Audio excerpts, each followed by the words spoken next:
प्यारी संगत जी, राधा स्वामी जी, आज हम एक बहुत ही गहरे और अनमोल वचन पर विचार करेंगे। जिन प्रेम कियो तिन्ही प्रभ पायो।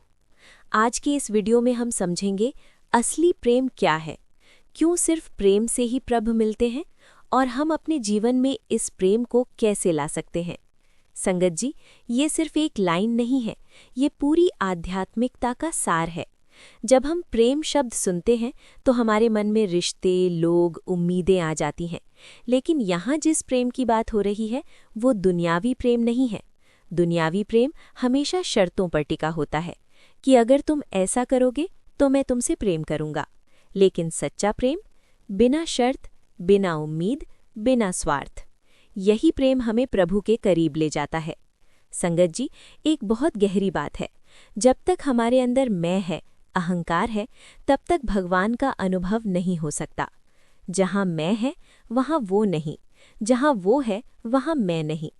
प्रेम क्या करता है? ये मैं को खत्म कर देता है, और जब मैं खत्म होता है तभी प्रभु का अनुभव होता है। एक बहुत सुंदर साखी है। ये साखी है मीराबाई जी की, जो श्री कृष्ण की अनन्य भक्त थी। मीराबाई जी का प्रेम दुनियावी नहीं था, वो पूरी तरह से सच्चा और निस्वार्थ था।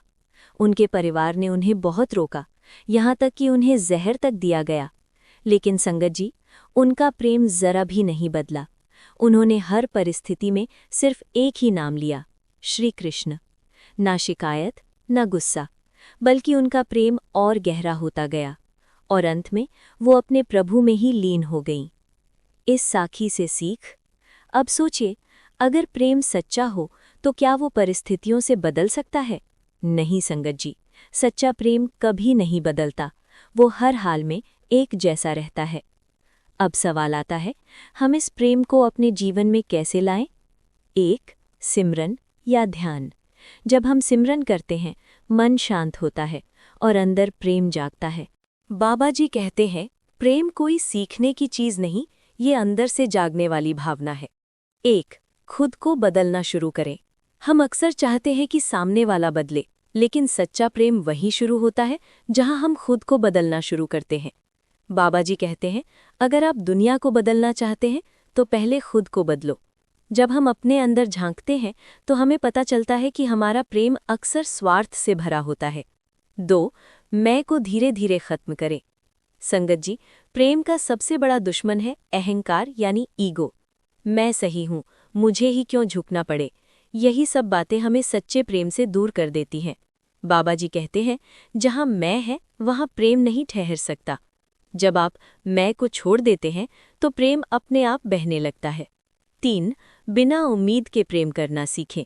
हमारा ज्यादातर दुख इसी वजह से है क्योंकि हम बदले में कुछ चाहते हैं। मैंने इतना किया, उसने मेरे लिए क्या किया। लेकिन संगत जी, ये प्रेम नहीं, ये सौदा है। बाबा जी कहते हैं, सच्चा प्रेम कभी कुछ मांगता नहीं, वो सिर्फ देता है। जब आप बिना उम्मीद के देना शुरू करते हैं तो अंदर एक अलग ही शांति मिलती है। 4. माफ करना सीखें, फॉरगिवनेस। अगर कोई आपको दुख देता है तो आपके पास 2 रास्ते होते हैं, या तो आप गुस्सा रखें या उसे माफ कर दें। संगत जी, गुस्सा आपको अंदर से तोड़ देता है और माफी आपको अंदर से जोड़ देती है। बाबा जी कहते हैं, जिस दिन आपने माफ करना सीख लिया उस दिन आपने प्रेम का पहला कदम उठा लिया। सिमरन और ध्यान से प्रेम जागता है। सच्चा प्रेम बाहर से नहीं आता, ये अंदर से जागता है, और इसे जगाने का सबसे सरल तरीका है सिमरन यानी नाम जप। जब आप रोज सिमरन करते हैं तो मन धीरे धीरे शांत होता है और फिर आपके अंदर से प्रेम अपने आप बहने लगता है। बाबा जी कहते हैं, जितना मन शांत होगा उतना ही प्रेम प्रकट होगा। संगत जी, जब तक हम लोगों को अलग अलग देखते रहेंगे तब तक प्रेम सीमित रहेगा। लेकिन जिस दिन आपने हर इंसान में परमात्मा को देखना शुरू किया, उस दिन आपका प्रेम यूनिवर्सल हो जाएगा। बाबा जी कहते हैं, सब में वही एक है, फर्क सिर्फ हमारी नज़र का है। संगत जी, अब हम एक बहुत ही गहरी बात को समझते हैं, सच्चा प्रेम और समर्पण, सरेंडर। क्योंकि जहाँ सच्चा प्रेम होता है वहाँ अपने आप समर्पण आ जाता है। समर्पण का मतलब क्या है? अपनी मर्जी छोड़ देना, अपनी सोच छोड़ देना और खुद को पूरी तरह प्रभु के हवाले कर देना। लेकिन संगत जी, ये सुनने में जितना आसान लगता है, असल में उतना ही कठिन है, क्योंकि हम हमेशा अपनी मर्जी से जीना चाहते हैं। मेरे हिसाब से सब कुछ हो, मेरे अनुसार ही जीवन चले। लेकिन सच्चा प्रेम कहता है, जैसा प्रभु चाहे वैसा हो। बाबा जी का वचन सरेंडर पर। बाबा जी कहते हैं, जब तक आप अपनी मर्जी नहीं छोड़ते, तब तक प्रभु की मर्जी समझ नहीं सकते। संगत जी, ये बहुत गहरी बात है। हम भगवान से प्रेम तो करना चाहते हैं, लेकिन अपनी शर्तों पर। भगवान, आप मेरी सुनो, लेकिन हम ये नहीं कहते, भगवान, मैं आपकी सुनूं। समर्पण क्यों जरूरी है? जब तक हम कंट्रोल छोड़ते नहीं, तब तक हमें शांति नहीं मिलती। हम हर चीज़ को कंट्रोल करना चाहते हैं, हर सिचुएशन को अपने हिसाब से चलाना चाहते हैं, और जब ऐसा नहीं होता तो हम दुखी हो जाते हैं। लेकिन जिस दिन आप ये स्वीकार कर लेते हैं कि जो हो रहा है वही सही है, जो प्रभु चाहता है वही बेहतर है, उस दिन आपके अंदर एक गहरी शांति आ जाती है। छोटी सी साखी समर्पण की। संगत जी, एक व्यक्ति था जो हर छोटी बात पर परेशान हो जाता था। अगर कुछ उसकी मर्जी के खिलाफ हो जाता तो वो तुरंत दुखी हो जाता। एक दिन उसने अपने गुरु से पूछा, मुझे शांति क्यों नहीं मिलती? गुरु ने मुस्कुराकर कहा, तुम हर चीज को अपने हिसाब से चलाना चाहते हो, एक बार प्रभु के हिसाब से चलकर देखो।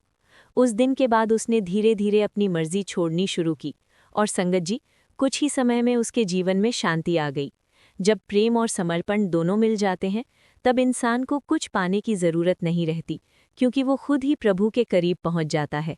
बाबा जी कहते हैं, प्रेम आपको प्रभु तक ले जाता है और समर्पण आपको प्रभु में मिला देता है। संगत जी, आज हमने बहुत गहराई से समझा प्रेम क्या है, प्रेम कैसे लाएं और समर्पण का क्या महत्व है। और अंत में बस यही कहना है कि प्रेम करो बिना शर्त, समर्पण करो बिना डर, क्योंकि जिन प्रेम कियो तिन्ही प्रभ पायो। अगर आपको ये विचार दिल को छू गया हो तो लाइक करें, थम्स अप, कमेंट में लिखें प्रेम, हृदय, और चैनल को सब्सक्राइब करें। प्रणाम।